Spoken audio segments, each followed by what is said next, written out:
Voilà. Monsieur Pape Diop, bonjour. Bonjour. Voilà, vous êtes présent au Sénégal depuis un certain temps. Peut-on savoir l'objet de votre présence dans votre pays d'origine? Vous l'avez dit, quand vous dites votre pays d'origine, c'est que tout simplement, je peux tout à fait y revenir pour voir la famille, je peux y revenir pour beaucoup de choses, mais en réalité, c'est vrai que je viens périodiquement au Sénégal, souvent pour rendre visite à la famille, parfois aussi pour couper un tout petit peu, et puis surtout, je dirais, voilà, pour ne pas m'éloigner définitivement de mes racines. Êtes-vous optimiste cette fois-ci que la coupe revienne au moins au pays de la Teranga? Écoutez, que l'optimisme est un sentiment complexe, délicat, et que il y avait deux manières de l'être.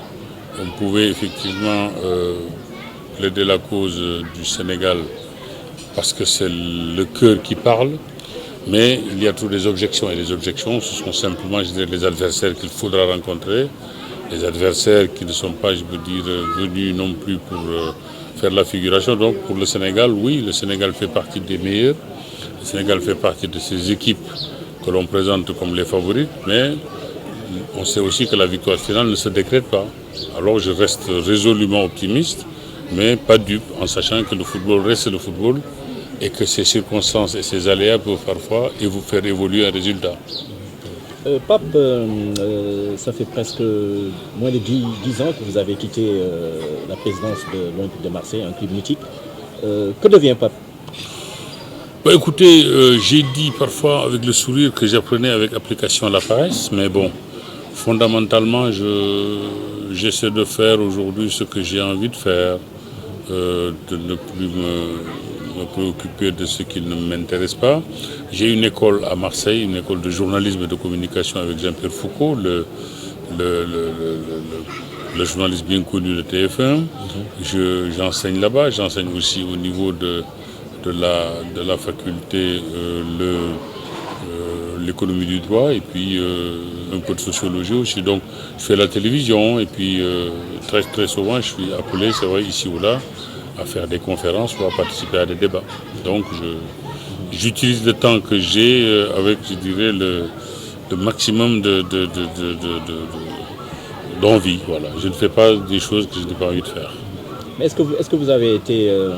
Est-ce qu'actuellement cette pression, cet engouement autour d'un club comme l'AM vous manque depuis que vous avez pris peut-être... Pas du tout. Mais moi j'ai fait beaucoup de choses dans ma vie. J'ai pas seulement fait l'OM, j'ai quand même été journaliste aussi.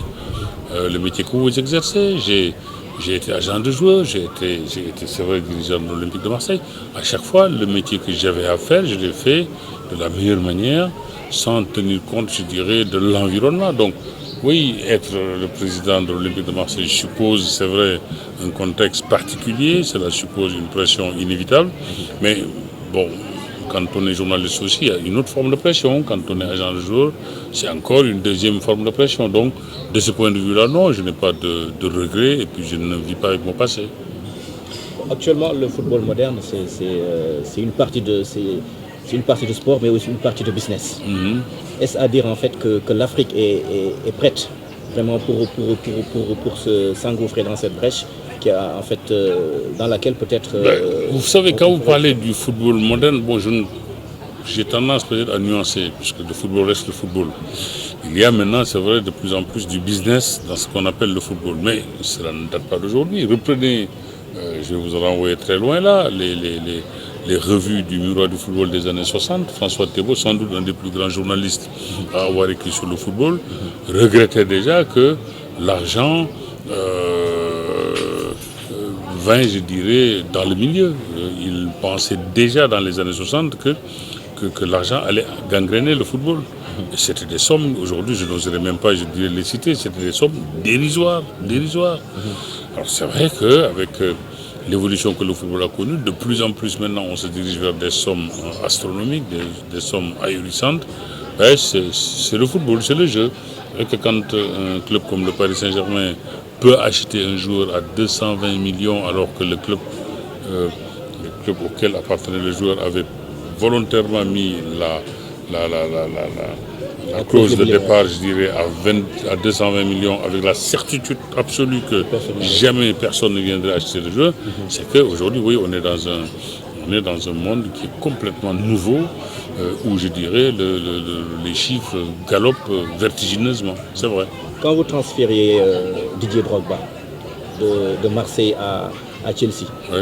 je crois que c'était moins de 40 millions d'euros. Oui, c'était moins de 40 millions, mais il y c'était avait- déjà une somme astronomique.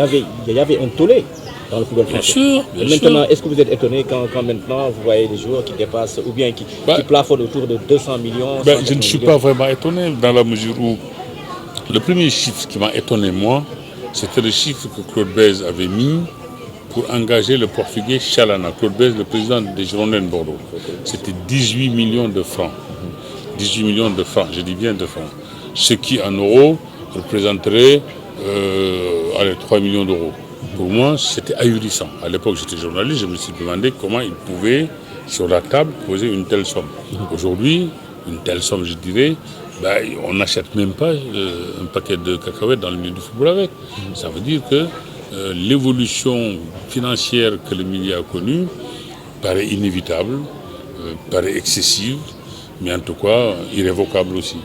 Mais justement, en Europe ou bien en général dans les pays dits de grand football, les transferts sont officiellement, c'est-à-dire les chiffres sont officiels.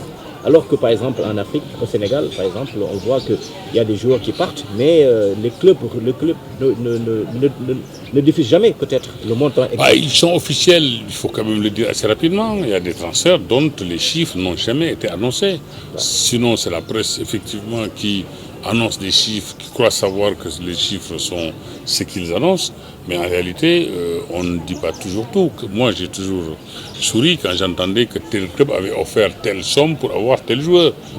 Moi, si je suis un club, je ne vais pas offrir une somme. Je vais d'abord demander au club où le joueur évolue à combien il peut être transféré. Puisque offrir une somme qui est peut-être au-dessus de ce que l'autre club allait demander, c'est quand même une hérésie. Alors, c'est pourquoi il faut se méfier des chiffres qu'on annonce. Il est vrai que de temps en temps, des chiffres sont annoncés rigoureusement, exactement, mais ce n'est pas toujours vrai. Moi, à l'Olympique de Marseille, je sais qu'ils ont fait des transferts où les chiffres qu'on a annoncés ou qui ont été annoncés, qu'on a approuvés, n'étaient pas les vrais chiffres.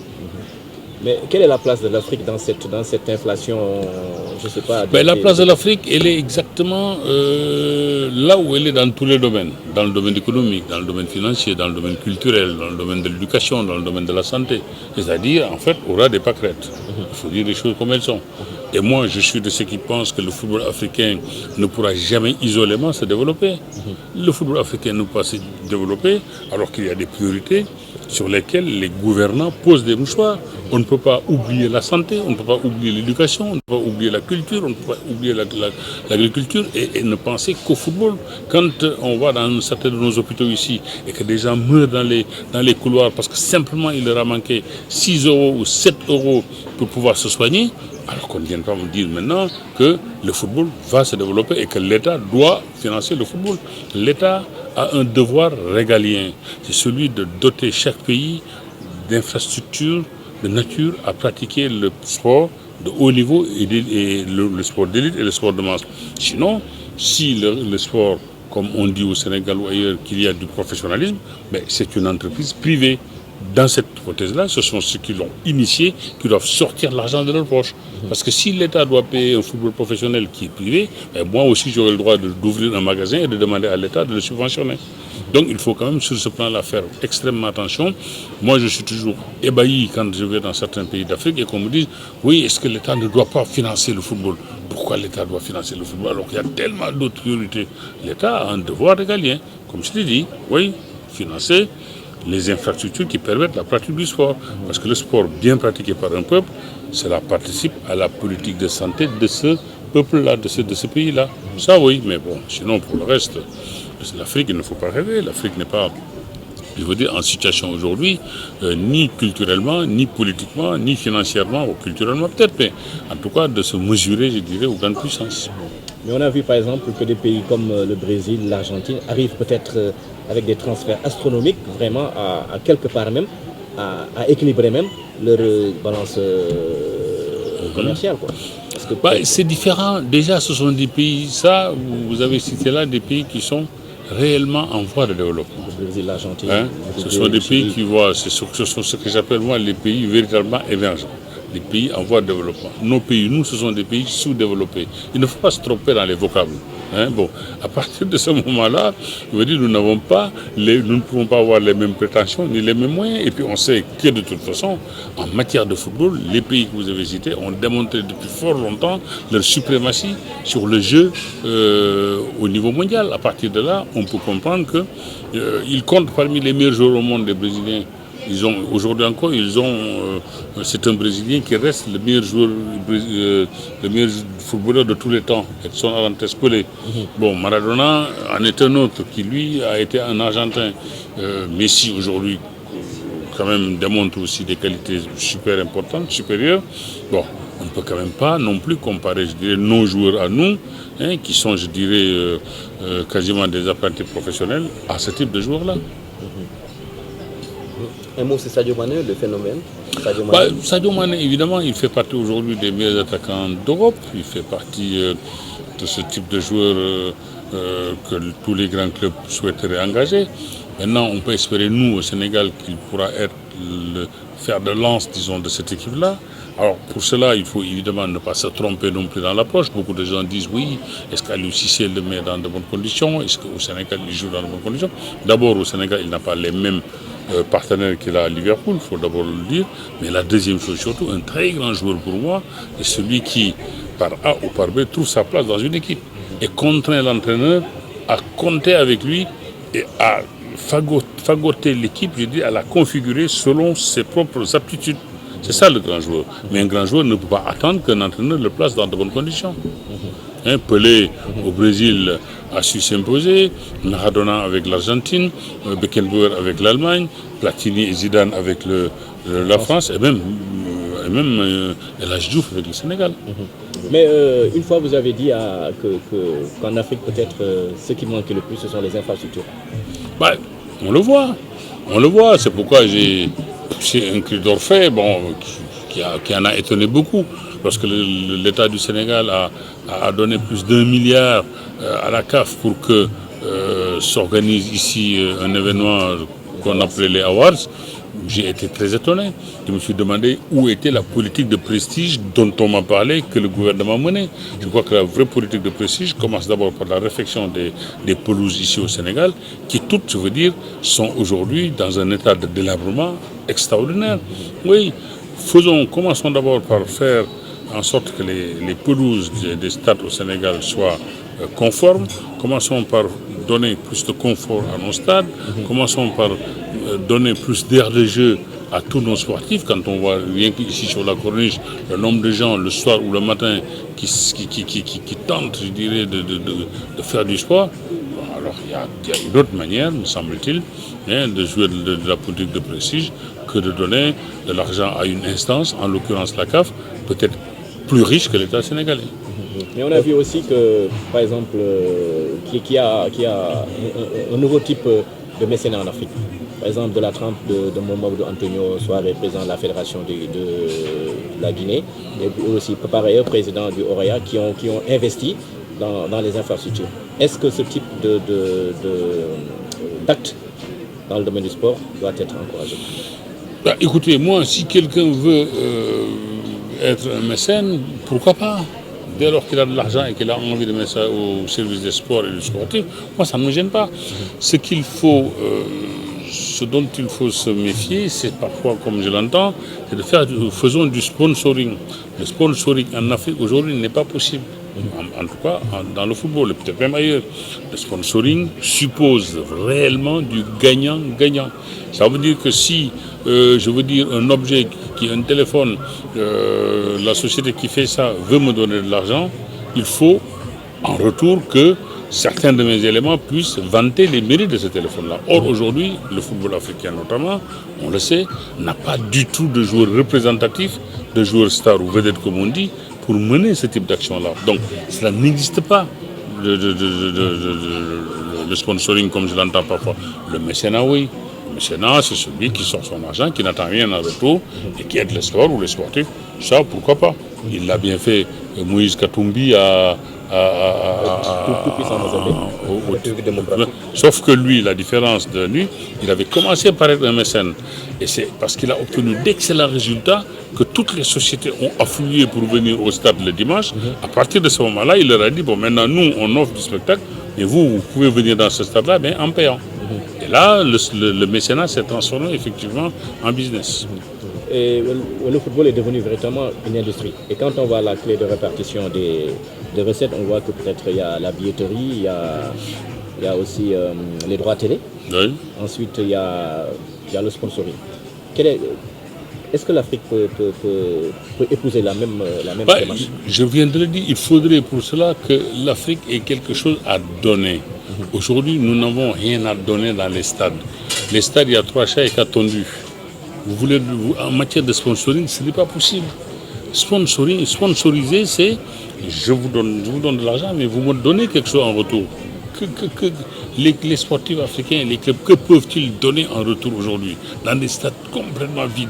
Ce n'est pas possible. Donc à partir de là, je pense qu'il faut raison garder, savoir que, comme je l'ai dit, que de toute façon notre football est en retard, comme nous sommes en retard par ailleurs, même si certains footballeurs africains font les beaux jours des grands clubs européens, et que cela a permis à nos sélections nationales peut-être de s'affermir et aujourd'hui de jouer moins du complexe. C'est vrai que quand Didier Drogba s'entraîne avec Lampard ou avec Terry, le jour d'Angleterre-Côte d'Ivoire, il a moins de complexe, parce qu'il les connaît, parce qu'à l'entraînement, il est toujours avec eux. Donc, quand il y a un match qui oppose leurs deux pays, il peut tout à fait aller au maximum de ses possibilités. Par rapport en fait à l'économie du sport que vous enseignez, quels sont en fait les enseignements même liés? L'économie du sport, c'est quoi? Ce sont les contrats, c'est l'établissement des contrats, c'est la durée des contrats, c'est le crédit qu'une association sportive peut avoir, ce sont les salaires qui sont établis, ce sont les produits financiers résultant du sponsoring, ce sont comment ils peuvent être traités. Il y a énormément d'éléments du sport. Mais la CAF actuellement est en train peut-être de s'ouvrir au naming, quoi. Au naming qui est aussi constitue aussi un moyen d'avoir en fait des revenus additionnels dans le sport.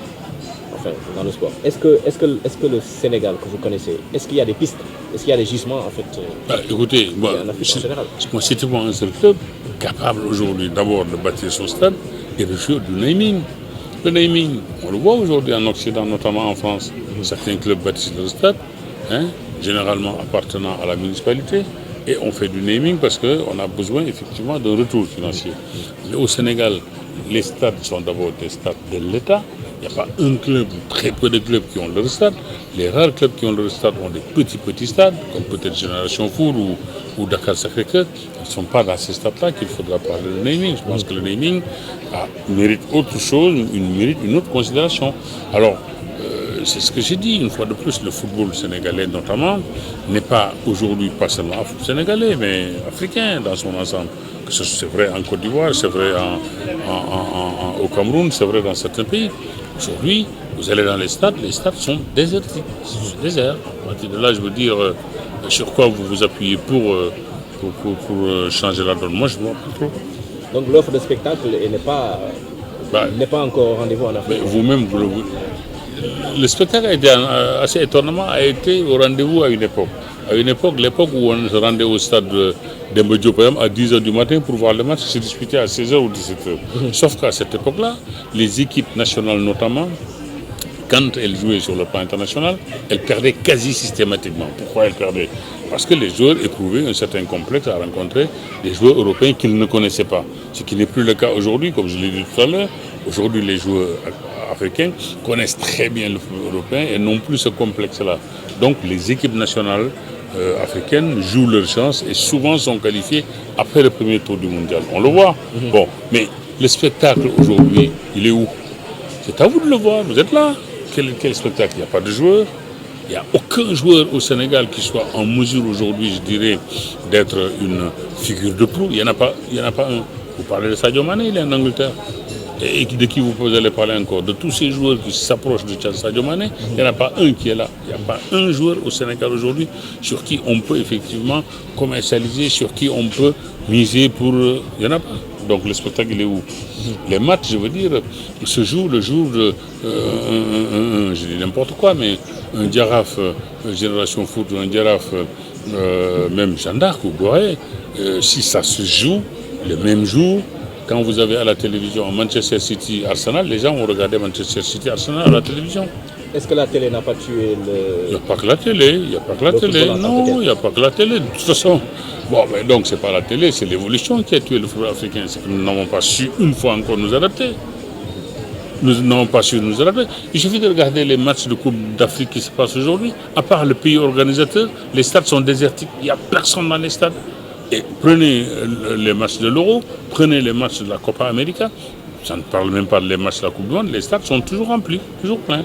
C'est qu'il y a quand même quelque part un vice de forme qui paraît originel. Et c'est sur ce point-là qu'il faut peut-être réfléchir et savoir, essayer de voir comment changer la donne. Est-ce que ce n'est pas lié peut-être au pouvoir d'achat des Européens qui ont aussi cette faculté et cette facilité à se déplacer de Je vais vous dire une chose.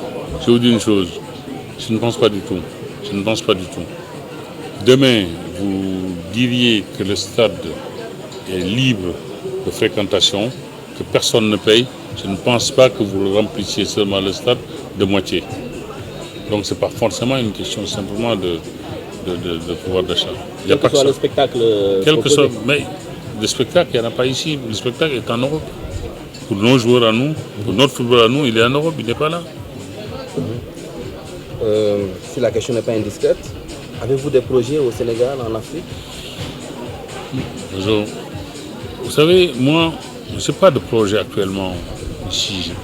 Les seuls projets que j'ai sont d'ordre familial. C'est de soutenir ma famille, c'est de retrouver, je dirais, ce qui fait que j'aime ce pays. Voilà, mais de projets, oh, je ne peux pas dire que j'ai des projets, non. Des projets, pas du tout. Est-ce que peut-être il rentre dans vos intentions peut-être de briguer peut-être la présidente de la fédération au moins ne serait-ce que apporter peut-être... C'est une question qui m'a souvent été posée. Et ce qu'il faut savoir, c'est qu'il y a des gens qui avaient tenté en France de me faire briguer le poste de président de la fédération. Là-bas, j'ai dit non. Bon, c'est là-bas où je vis depuis plus de 40 ans. Si j'ai dit non là-bas, c'est pas ici que je dirais oui. Je ne suis pas d'Artagnan ou Zorro qui viendrait et qui dirait à tout le monde poussez-vous, j'arrive, je connais tout. Il y a des gens qui sont là depuis des décennies et qui malgré tout font un travail assez remarquable. Et l'environnement du football africain, il est comment? Comment vous le trouvez? Il est ce qu'il est. Il n'y a pas que le football qui a un environnement spécifique. C'est l'Afrique qui a un environnement spécifique. Aujourd'hui, remercions précisément qu'il y ait Internet et que les espaces se soient rétrécis vraiment. Sinon, l'Afrique, je veux dire, est larguée. L'Afrique est derrière. L'Afrique est derrière. L'émergence du continent peut-il passer par le football? Non, moi je n'y crois pas. Moi je ne le souhaite pas. Je ne souhaite pas que le football seul puisse permettre de parler d'émergence. J'ai bien envie qu'au niveau de la santé aussi on dise ça. J'ai bien envie qu'au niveau de l'éducation aussi on dise ça. Le football, ce serait, je veux dire, triste que seul le football puisse connaître cet essor qu'on peut attendre d'un continent comme l'Afrique. Et pourtant, en termes d'apport, on voit que peut-être dans le championnat de France, il y a plus d'Africains maintenant que de Brésiliens. Il y a plus aussi d'Africains aussi qui sont dans les différents championnats. Ça veut dire aussi que les Africains sont en train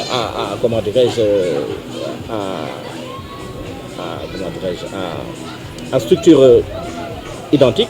Les Africains sont capables aussi de faire autant ou bien de faire mieux même. Parce qu'on a vu que par exemple, trois Africains ont remporté le titre de meilleur buteur en Angleterre. Il y a aussi en Turquie aussi un Africain encore, un Sénégalais. Ça veut dire que quand même que dans la performance, les Africains rivalisent aussi avec eux. Peut-être, sauf que Chez nous, nous n'avons pas les infrastructures nécessaires qui permettent à l'expression de ce type de qualité. Et que l'expression de ces qualités-là ne se fait qu'à l'étranger. C'est ce que je dis. J'ai jamais douté, moi, de la qualité des Africains, jamais. J'ai jamais douté de leur qualité. Seulement, on ne leur donne pas les moyens ni le contexte d'exprimer précisément leurs atouts et leurs qualités. Est-ce qu'il vous arrive peut-être de vous approcher des binationaux en général pour leur dire d'aller peut-être répondre à l'appel de l'Afrique ou bien... Oh, mais j'ai eu à le faire, mais c'est du temps où j'étais assez proche de l'équipe nationale, quand j'ai amené Bruno Metsu au Sénégal. Bon, Bruno Metsu, je l'ai amené au Sénégal ici avec l'aide d'Etienne Mendy. Bon, c'est vrai qu'à l'époque, j'étais très proche de l'équipe nationale. J'ai été au Mali pour suivre la CAN et la finale du Sénégal. J'ai été en Asie aussi pour regarder le Sénégal se qualifier en quart de finale. Et puis lors, après, bon, j'ai pas à m'y mixer dans des trucs qui ne me concernent pas. Je vis en France. Ah, si telle ou telle personne, évidemment, s'approchait de moi et me demandait mon avis, je donnerais mon avis. Non pas en conseiller, mais simplement en quelqu'un avide de dialogue, de discussion, d'échange, voilà. Et moi, j'ai eu les meilleures relations du monde avec ce qui nous manque le plus, peut-être un homme comme Malick Sy, quand il était président. Voilà, un homme qui était un grand président, qui avait de l'envergure. Aujourd'hui, le problème du Sénégal n'est pas seulement un problème de tactique, on met bien les jeux, on ne les met pas, c'est aussi un problème, j'allais dire, d'équipe dirigeante. Il faut, à ce niveau-là, avoir une équipe dirigeante qui sache où aller et qui sache, je veux dire, faire les choses comme il convient. Ça, malheureusement, bon, depuis longtemps, ça nous fait défaut. Est-ce que l'expertise locale, c'est-à-dire via les anciens dirigeants dont vous faites allusion, que ce soit les Malick Sy Souris, que ce soit peut-être les Etienne Mendy, que ce soit les Pape Fall et autres là, qui sont là et qui ont de la qualité et tout, mais bon, malheureusement, leur expertise n'est pas sollicitée. Est-ce que c'est de leur faute? Non. Si leur expertise n'est pas sollicitée, vous avez répondu à la question. À la limite, si on les avait sollicités et qu'ils aient dit non, je comprendrais, mais si on ne les a pas sollicités, pourquoi faut-il qu'ils se... Bon, moi, il paraît que... bon, je vous le dis comme ça, le président de la fédération a eu l'outrecuidance, il n'a pas eu peur du ridicule, de dire que j'ai été son conseiller. Bon, cela a fait rire certains. Bon, moi, personnellement, je ne savais pas du tout que j'avais effectivement occupé un emploi fictif au Sénégal. Puisque si j'avais été son conseiller, c'est que j'ai eu à utiliser un emploi fictif parce que je n'ai jamais été au courant. Voilà. Pape Diouf, dernière question. On ne va pas trop abuser de votre gentillesse. Le dernier mot, le mot de la fin. Par rapport à la Coupe d'Afrique. Moi, j'ai pas de... Je suis comme vous, je suis dans une attente, je ne dirais pas fiévreuse, mais en tout cas dans une attente impatiente, parce que bon, la Coupe d'Afrique vient de démarrer, chacun y va de son pronostic. On sait que le football ne s'est jamais nourri véritablement de pronostics, même si le pronostic a très largement fait partie de son environnement. Maintenant, je souhaite évidemment que le Sénégal, qui a un excellent entraîneur, parce que pour moi, depuis toujours, le meilleur palmarès du football sénégalais et de l'équipe nationale, c'est aujourd'hui l'entraîneur actuel qui le détient, Aliou Cissé. Après, on peut dire ce qu'on veut sur les jeux pratiqués par l'équipe, c'est autre chose. Espérons simplement que cette équipe-là puisse ramener effectivement pour la première fois un trophée que nous n'avons jamais gagné. Nous n'avons jamais gagné un trophée continental, ni en sélection, ni en club. La dernière grande victoire sénégalaise en senior, c'est en 1963, lorsque l'équipe du Sénégal avait gagné la médaille d'or des Jeux de l'amitié. Voilà, encore une fois, on vous remercie beaucoup. Ok, avec plaisir.